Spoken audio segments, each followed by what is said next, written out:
दोस्तों, आज की कहानी है पति के दिल से नहीं बल्कि उसके पैसों से प्यार करने वाली पत्नी।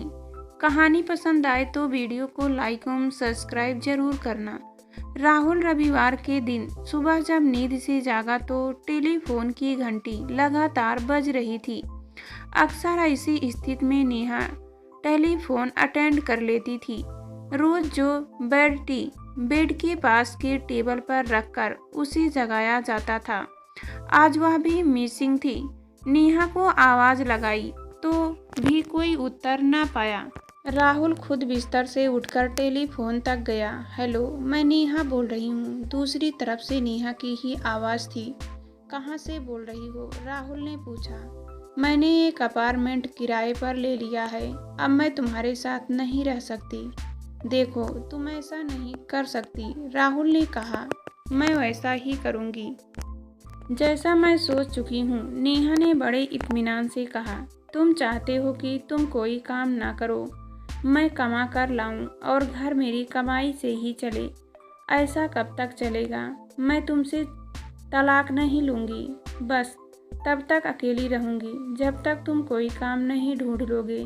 मैं तुम्हें जी जान से चाहती हूँ, मगर तुम्हें इस स्थिति में नहीं देखना चाहती कि तुम मेरे रहम पर ही रहो। मैं तुम्हारे नाम के साथ तभी जुड़ूंगी जब तुम कुछ करके दिखाओगे।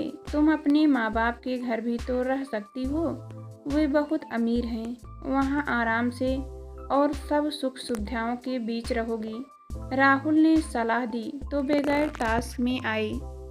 नेहा का उत्तर था, मैं उनके पास तो बिल्कुल नहीं जाऊंगी।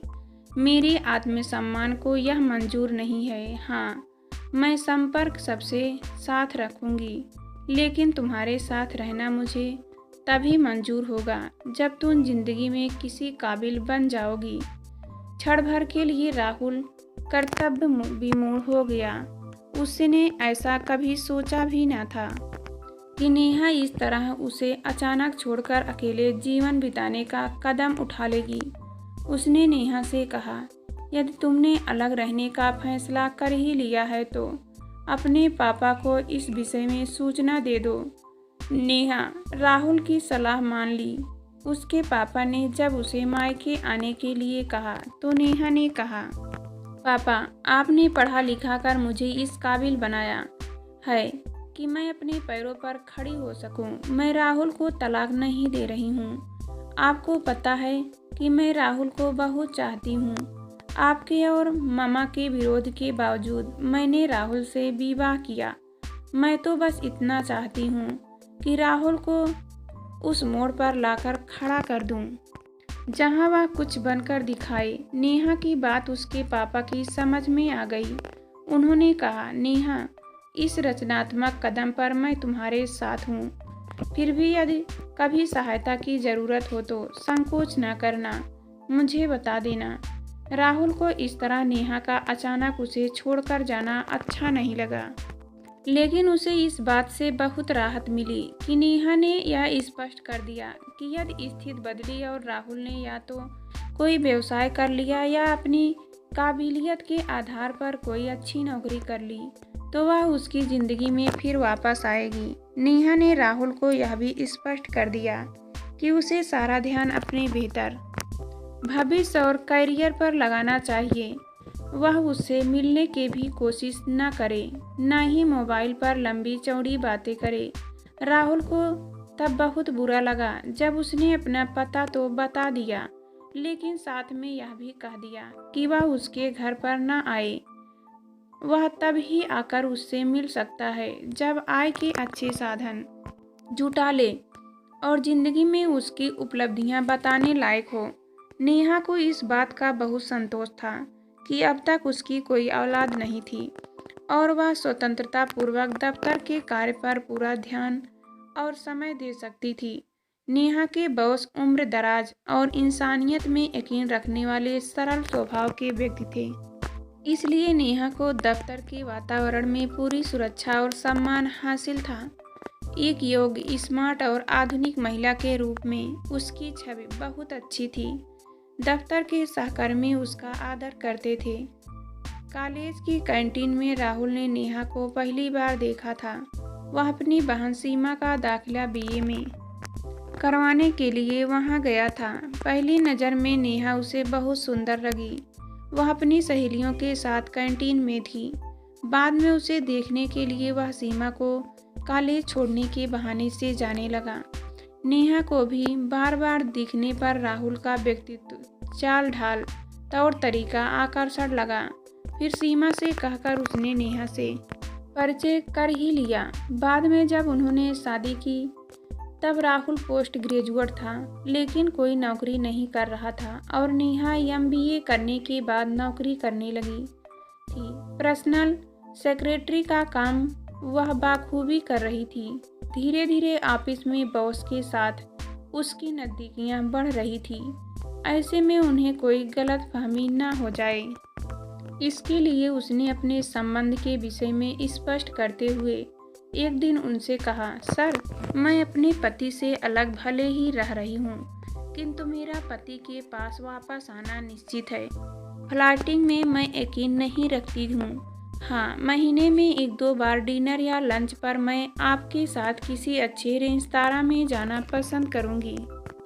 वह भी इस ख्याल से कि अगर इस बात की खबर राहुल को पहुंची या कभी आपके साथ आते जाते उसने देख लिया तो या तो उसे आपसे ईर्ष्या होगी या इस बात का टेस्ट हो जाएगा कि वह मुझ पर कितना विश्वास करता है।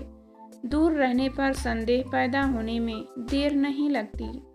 उधर अपनी योग्यता के बल पर और कोई इंटरव्यू देकर राहुल एक अच्छी नौकरी पा चुका था। एक मल्टीनेशनल कंपनी में उसे पब्लिक रिलेशन ऑफिसर के पद पर काम करने का अवसर मिल चुका था। नौकरी शुरू करने के 2 महीने बाद राहुल ने नेहा को फ़ोन पर इस विषय में सूचना दी। नेहा, मैं पिछले 2 महीने से नौकरी कर रहा हूँ। बधाई हो राहुल। मुझे पता था कि तुम्हारी अच्छाइयाँ एक दिन जरूर रंग लाएगी। राहुल को बहुत समय बाद नेहा से बात करने का मौका मिला था। उसकी खुशी फ़ोन पर बात करते समय नेहा को महसूस हो रही थी। वह भी बहुत खुश थी। राहुल ने कहा, अभी फ़ोन मत काटना, और कुछ भी कहना चाहती हूँ। बातें और करनी है। नेहा, वापस मेरे पास आने के बारे में जल्दी फैसला करना। राहुल अपने विषय में बहुत कुछ बताना चाहता था, लेकिन नेहा बीच में ही बोल पड़ी। मेरे बॉस अपने चैम्बर में मेरा इंतज़ार कर रहे हैं। एक मीटिंग के लिए मुझे पेपर्स तैयार करने हैं। जो बातें तुम पूछ रहे हो उस विषय में मैं बाद में बात करूंगी। जिस तरह सोना आग के में तपकर कुंदन बनता है, वैसे ठीक राहुल ने जी जान से मेहनत की। उसे कंपनी ने विदेशों में परीक्षण के लिए भेजा और 1 वर्ष के भीतर ही पदोन्नति दी। राहुल, जिसमें शुरुआत में आत्मविश्वास व इच्छा शक्ति की कमी थी, अब एक सफल अधिकारी बन चुका था। उसके पास आने की बात को नेहा से कई उत्तर न मिलने पर उसमें क्रोध जैसी कोई प्रतिक्रिया नहीं हुई। वह नेहा को उसके प्रति छिपे प्यार को पहचान रहा था। मन से नेहा उसके पास आने को आतुर थी, मगर इस बात के लिए न तो वह पहल करना चाहती थी, न ही जल्दबाजी में कोई निर्णय लेना चाहती थी। नेहा के पापा और मामा ने कभी ऐसी भूमिका नहीं अदा की थी। वे नेहा पर राहुल के आत्मसम्मान के खिलाफ कोई काम करे। नेहा को पता भी नहीं चला कि उसके पापा राहुल को फ़ोन करके उसका हालचाल जानते रहते थे और अपनी तरफ से उसे उसके अच्छे करियर के लिए मार्गदर्शन देते रहते थे। राहुल के पिता का देहांत उसके बचपन में ही हुआ कि कार्यालय में भी करना होगा। वहां जाने पर कामकाज की बेहद व्यस्तता होने पर भी वे समय निकालकर नेहा को डिनर के लिए कन्नाट प्लेट के एक अच्छे रेस्तरां में ले गए। डिनर तो एक बहाना था। दरअसल वे संक्षेप में अपने जीवन के बारे में कुछ बातें नेहा के साथ शेयर करना चाहते थे। नेहा, तुमने एक दिन मुझसे स्पष्ट बात की थी कि तुम फ्लर्ट करने में विश्वास नहीं करती हो, लेकिन किसी को पसंद करना फ्लर्ट करना नहीं होता। मैं तुम्हारे नॉर्मल स्वभाव और अच्छे कामकाज की वजह से तुम्हें पसंद करता हूँ। तुम स्मार्ट हो, हर काम लगन से समय पर करती हो। दफ्तर में सब सहकर्मी भी तुम्हारी बहुत तारीफ करते हैं। बॉस के ऐसा कहने पर नेहा ने बहुत आदर के साथ अपने विचार कुछ इस तरह व्यक्त किए।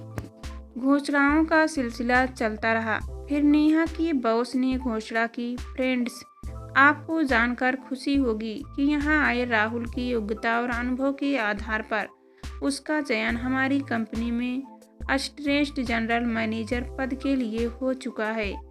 राहुल और उसकी पत्नी नेहा को बधाई हो।